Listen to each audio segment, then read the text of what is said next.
Hi, Writerly Besties, and welcome back to the Writing with Anna New podcast, where we talk about all things writing. First and foremost, happy Nano. I hope you're doing well, and if you are participating this NaNoWriMo season, welcome. I'm so excited. I feel like it's in the air, and everyone's just like so thrilled about their projects, and just like, it's such a great way to show your love for writing, and it's just a really cool designated time of year where you're just like, let's write, baby. And I'm here for it. I'm here for it. But in terms with the actual topic of this podcast episode, of course, we're going to be talking about how to increase your word count. And I just want to kind of make a big sort of preface around this.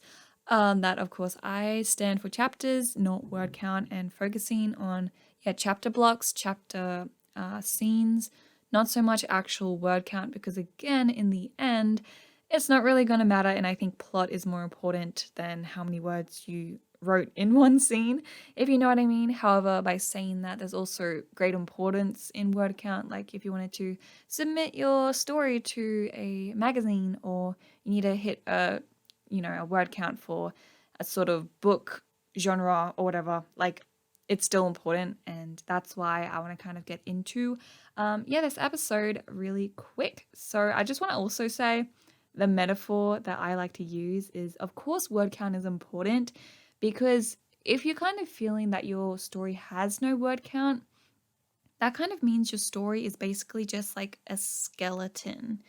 And word count can be used for like a good thing, and word count is important because it's used for like character development, character description, like plot devices, and it should be used. Like the amount of volume of your book should be used for those sorts of things, if you know what I mean.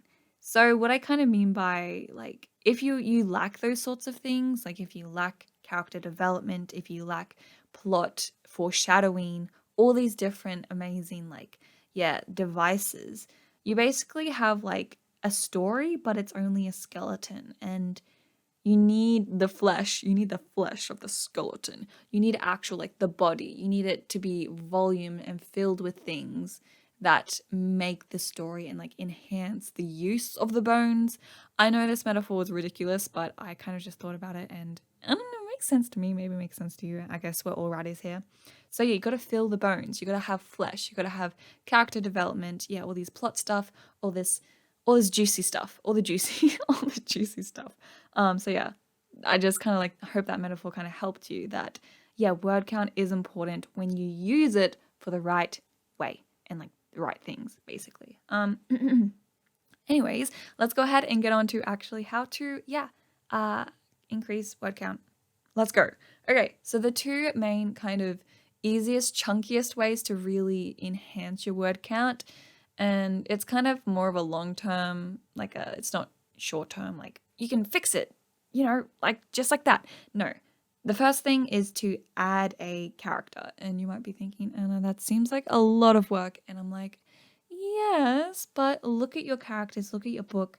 Is there a space? Is there a vacant spot for an amazing character? It can even be a side character. Of course, a main character will kind of probably have a lot of plot tweaks and changes, but side characters, or you can maybe have even the introduction of an illusion of a character, or like a past character, a present character. Use characters to enhance your word count and fill the void. Does that make sense? But definitely make sure you don't just add a character for the sake of, increasing the word count. The second thing is to add a few plot beats to your book.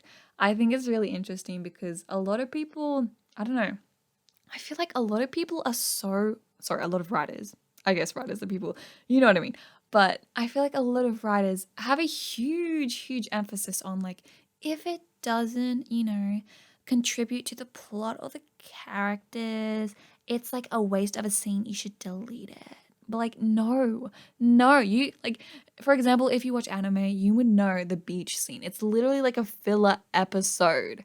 And it's so fun to watch. Like, I feel like everyone loves the beach episodes. Do you know what I mean? And I think like breather episodes, like beach sort of fun episodes, even if they're just smaller scenes, they add plot beats and literally write what you want. At the end of the day, Yeah, you're kind of working towards your plot throughout your book and your plot beats, but still you have to enjoy yourself along the way. And your audience will love it. Like if you just make a cool like chapter, like literally designated chapter just for fluff, just for like your characters going off on like a little tiny weeny day holiday. Like it's so fun and just don't restrict yourself. Have some fun with it, but again, if you want to be more serious, definitely add more plot beats, add to the complexity of your book through like adding more layers, more sort of philosophy stuff. And that can also come under sort of foreshadowing, dropping hints, using a few paragraphs to kind of, yeah, talk about things that can allude to things that will happen in the book. It's something that also just glazes over the plot beats and allows them to link a bit better. And also, yeah, add like shock value as well, but in a good sort of way that kind of, yeah, adds more volume, as I am saying. Yeah, and you can explore more themes through those scenes and through those, yeah, plot beats. Okay, the next 3 ways are kind of easier ways. Things that you should look at with your writing style, especially, and your first draft or like whatever draft you're on. The first thing is setting and adding word count to your setting. Literally, don't restrict yourself. If you want to explain how beautiful that leaf looked in that forest, like explain it, baby. Like do it. Do whatever you want. If it is fun and interesting and you find it fun and interesting or cool, or like maybe it adds to the ambience, the setting, maybe the character reacts to it, maybe it kind of reveals something about the character, maybe the character recognizes the certain plant or whatever, add it to your word count. Setting is important, and if you find it interesting, I'm sure it'll be interesting to other people. The second thing is metaphors. Metaphors. I love metaphors so much. Kind of what I mean by this is when you are explaining things in your book, you can use tiny metaphors or tiny similes or sorts of things that are kind of like, for example, uh, he ran, but you can say he ran like the wind. I know that's a ridiculous example, but I feel like it helps me a lot just explaining. I feel like every single descripting like verb I have in my book is just like a metaphor. It's just like the sun was as bright.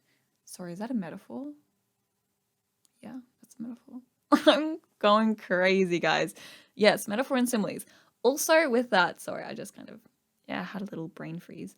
But also, maybe you can look into bigger metaphors like motifs, sort of like overall huge book sort of metaphors that you can use. And that's a really cool thing to kind of think about, that maybe if there is like a huge metaphor in your book, explore that and yeah, see where you go. The third and last thing is to use, I mean, like, yeah, character description is important, and I guess, like, that can be used. You're explaining your character, their past, go into little details like that, but I don't know why I just turned accent. Don't ask me. But anyways, as I was saying, dialogue. Dialogue is important. I feel like people don't use dialogue enough. Literally, I love dialogue so, especially if it's snappy and witty between two characters. Oh my, I can gobble that up, man. So good, so good. And in my current book that I'm writing for Nano, I had like literally 2 pages of like the 2 main characters just like going back and forth. And it's not even like, it's kind of banter, I guess, but it's so fun. And it literally increases my word count and like fills up the pages so quickly. But it's so fun and so quick still. And it's so interesting because it does really add a lot. And you literally just have 2, switching dialogues. And it's so important, so fun. And it really does add to character. And also just like, I don't know, it's so fun to write too. So yeah, those are the 3 things: setting, metaphors, and character dialogue. Definitely check them out. However, I hope this helped you a little bit. I really wish you luck in Nano and yeah, increasing your word count. Get into those word count goals every single day. I've been doing pretty good. Again, if you also want to check out my vlog, I just uploaded it. Definitely check it out. And of course, I'm going to be doing vlogs every single day. Vlogging myself on this project, so stay tuned for those babies. But yeah, I hope this helped, and I hope to see you in my next writing episode. Bye, guys.